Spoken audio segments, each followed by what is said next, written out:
नमस्कार, मैं रवि आसलीवाल। सकारात्मक खबरों में आपका स्वागत है। आप न्यूज़ के चैनल इसलिए देखते हैं ताकि आपको सूचना मिल सके, और अगर आप सूचना प्राप्त करना चाहते हैं तो आप हमारे चैनल को सब्सक्राइब कर सकते हैं। और यदि आपको ऐसे चैनल देखने हैं जिसमें सिर्फ किसी का अपमान होता हो, आपके मन में गंदगी भरने का काम होता हो, और हाँ, आपको अपने बच्चों की फीस से, बच्चों के रोजगार से, महंगाई से या ऐसी कोई भी देश की समस्या है जिससे आपको तकलीफ नहीं हो, तो अब आप लड़ाई झगड़े की बहस भी देख सकते हो, लेकिन थोड़ा संभल के, क्योंकि उनमें गालियों की भरमार होने लगी है और उसमें भाग लेने वालों के थोड़ी देर समय बाद में ही हार्ट अटैक आके उनका देहांत भी हो जाता है। इसलिए थोड़ा संभल कर देखें। हो सकता है आप पर इसका फर्क ना पड़े, लेकिन आपके परिवार पर और बच्चों पर किसी पे शायद अगर फर्क पड़ गया तो थोड़ी दिक्कत हो सकती है। इसलिए समय रहते छोड़ दोगे तो उसमें देश की समस्याएं आएगी, वरना वो अपने कामों में तो लगे हुए हैं। इससे या तो वो झगड़े की बहस देखें या खामियाजा भुगतने के लिए तैयार रहें। और ऐसे चैनल सब्सक्राइब करें जिसमें न्यूज़ हो, जिसमें आपके देश की समस्याएं हो, और ऐसे चैनल को ही सब्सक्राइब करें। तो बढ़ते हैं खबरों की ओर। पूर्व राष्ट्रपति और दशकों तक कांग्रेस के संकट मोचक रहे भारत रत्न प्रणब मुखर्जी नहीं रहे। 84 साल के प्रणब दा ने 10 अगस्त को ट्वीट कर कोरोना संक्रमित होने की जानकारी दी थी। उसी दिन उनका ब्रेन क्लोट हटाने के लिए सर्जरी भी की गई थी। फेफड़ों में संक्रमण के बाद उन्हें वेंटिलेटर भी रखा गया था। तब से वे कोमा में थे। उनका अंतिम संस्कार आज कोरोना प्रोटोकॉल की संभावना है और उसको देखते हुए उनका अंतिम संस्कार किया जा रहा है। देश में 7 दिन का राष्ट्रीय शोक रखा जाएगा। अब तेल कंपनियां एलपीजी सिलेंडर की दरें बढ़ाने की तैयारी में है। नई दरें मंगलवार यानी आज से लागू हो सकती है। अभी सिलेंडर का दाम 598 रुपये है और हो सकता है थोड़ा बहुत महंगा हो जाए। कोरोना संक्रमण रोकने के लिए लगा लॉकडाउन ने अर्थव्यवस्था पर बुरा असर डाला है। चालू वित्त वर्ष की पहली तिमाही में सकल घरेलू उत्पाद की वृद्धि दर नकारात्मक रही। इस दौरान जीडीपी में 23.9% की भारी गिरावट दर्ज की गई। राजस्थान में कोरोना का कहर जारी है। सोमवार को राजस्थान में रिकॉर्ड 1466 रोगी मिले। इसी के साथ कुल संक्रमितों का आंकड़ा 81,693 तक पहुंच गया। वहीं 13 मौत भी हुई और मरने वालों की संख्या बढ़कर 1056 हो गई है।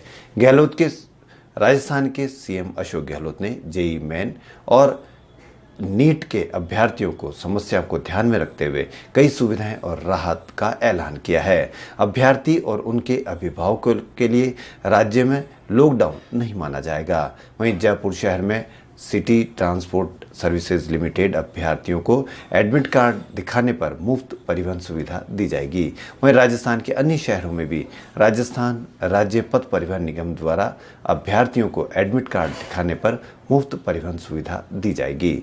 सुप्रीम कोर्ट ने सोमवार को कहा कि राज्यों को दूर दराज के क्षेत्रों में काम करने वाले सरकारी चिकित्सकों को पीजी पाठ्यक्रमों में प्रवेश के लिए आरक्षण देने संबंधी विशेष प्रावधान बनाने का हक है। इस तरह का आरक्षण पर पाबंदी लगाने वाला एमसीआई का नियम मनमाना और असंवैधानिक है। एमसीआई एक संवैधानिक संस्था है तथा आरक्षण संबंधी प्रावधान बनाने का उसे कोई हक नहीं है। महाराष्ट्र पुलिस ने पालघर में 2 साधु और उनके ड्राइवर की पीट कर हत्या के मामले में 3 पुलिसकर्मियों पर कार्रवाई की गई है। पुलिस इंस्पेक्टर को बर्खास्त कर दिया गया है और उनके सहयोगियों को अनिवार्य सेवानिवृत्ति दे दी गई है। नेशनल टेस्टिंग एजेंसी की ओर से आयोजित की जाने वाली परीक्षा यूजीसी नेट जून 2020 में भरे परीक्षा केंद्रों के शहर में संशोधन कर सकते हैं। एनटीए की ओर से ऑनलाइन आवेदन में संशोधन का एक और मौका दिया गया है। उम्मीदवार 2 सितंबर तक संशोधन कर सकेंगे। देश भर में एमबीबीएस करने वाले छात्रों को नए सेशन में कोविड-19 महामारी के बारे में भी पढ़ाया जाएगा। एमबीबीएस में 80 घंटे का नया कोर्स महामारी प्रबंधन जोड़ा गया है। कोरोना के इतिहास से लेकर उपचार, सामाजिक, कानूनी पहलुओं का इसमें अध्ययन शामिल होगा। डीजीसीए ने सोमवार को जारी आदेश में 30 सितंबर तक सभी शेड्यूल इंटरनेशनल फ्लाइट्स पर रोक लगा दी है। डीजीसीए के वरिष्ठ अधिकारी ने बताया कि कार्गो फ्लाइट्स का संचालन जारी रहेगा। आरटीई के तहत प्राइवेट स्कूलों में निःशुल्क प्रवेश परीक्षा बच्चों की ऑनलाइन एंट्री अब 5 सितंबर तक की जा सकेगी। जिन प्राइवेट स्कूलों में अब तक एंट्री नहीं की है, शिक्षा विभाग ने उन्हें अंतिम अवसर दिया है। राज्य निर्वाचन आयोग ने पंचायत राज में पंच और सरपंच के चुनाव की प्रारंभिक तैयारियों को लेकर दिशा निर्देश जारी कर दिए हैं। राजस्थान में 3,849 ग्राम पंचायतों का कार्यकाल जनवरी में पूरा हो चुका है। केंद्रीय लघु एवं सूक्ष्म तथा सड़क व परिवहन मंत्री नितिन गडकरी ने कहा कि आत्मनिर्भर भारत बनाने के लिए हमें आयात कम से कम कर निर्यात को बढ़ावा देना होगा। यह तभी संभव है जब हम अधिकांश उत्पाद देश में ही तैयार करें। इससे रोजगार के अवसर भी पैदा होंगे। राजस्थान में मानसून का दौर जारी है। बाड़मेर की ओर से बादलों ने जोधपुर में पिछले 24 घंटों में 12 इंच तक बारिश दर्ज करा दी। इससे कस्बे में बाढ़ के हालात पैदा कर दिए। कई घरों, दुकानों और बस्तियों में पानी घुस गया। जनवरी में अक्षय कुमार ने डिस्कवरी चैनल के बेयर ग्रिल्स के साथ बांदीपुर मैसूर में शूटिंग की थी, लेकिन इस शो के वीडियो सोशल साइट पर शेयर करके अब फिर चर्चाओं में आ गए हैं। खिलाड़ी कुमार इसमें ग्रिल के साथ रस्सी पर और क्रोकोडाइल्स के साथ स्टंट करते नजर आ रहे हैं। यशराज फिल्म का मानना है कि टाइगर श्रॉफ इस वक्त इंडस्ट्रीज के नंबर 1 एक्शन हीरो है। यही वजह है कि टाइगर श्रॉफ को सिल्वेस्टर स्टेलोन रैम्बो फिल्म के देसी वर्जन के लिए चुना गया है। फिलहाल फिल्म का डिस्कशन अपनी अर्ली स्टेज में है और सारी चीजें फाइनल होते ही 2021 के शुरू में ही फिल्म की ऑफिशियल घोषणा कर दी जाएगी। तमाम विरोध के बीच नेशनल टेस्ट एजेंसी आज से IIT जेईई के एग्जाम कराने जा रही है। जेईई की परीक्षाएं आज से 6 सितंबर तक होगी, जबकि नीट की परीक्षा 13 सितंबर को होनी है। संयुक्त प्रवेश परीक्षा के लिए 8.5 लाख से अधिक, नीट के लिए 15 लाख से अधिक छात्रों ने रजिस्ट्रेशन कराया है।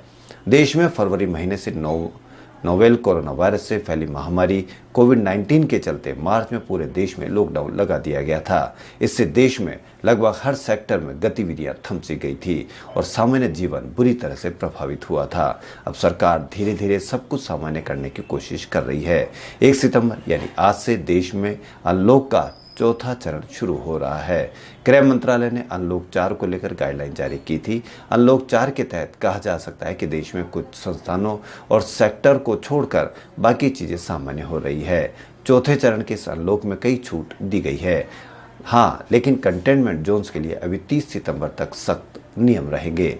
भारत में कोविड-19 के 78,512 नए मामले सामने आने के बाद सोमवार को देश में संक्रमण के मामलों की संख्या 36 लाख को पार कर गई। उधर महाराष्ट्र सरकार ने भी 1 सितंबर से शुरू हो रहे अनलॉक 4 के लिए दिशा निर्देश जारी कर दिए हैं। राज्य में अनलॉक की प्रक्रिया को मिशन बिगिन अगेन का नाम दिया गया है।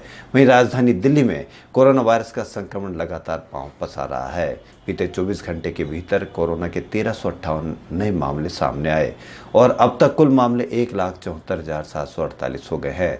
पिछले 24 घंटे में 18 मरीजों की मौत भी हुई और कुल मौत का आंकड़ा 4,444 हुआ, जबकि बीते 24 घंटों में 1,507 लोग ठीक हुए और अब तक कुल 1,55,678 लोग ठीक होकर घर जा चुके हैं। खबरों में फिलहाल इतना ही। यदि आपको हमारा चैनल पसंद आए तो लाइक, सब्सक्राइब और शेयर अवश्य करें। धन्यवाद।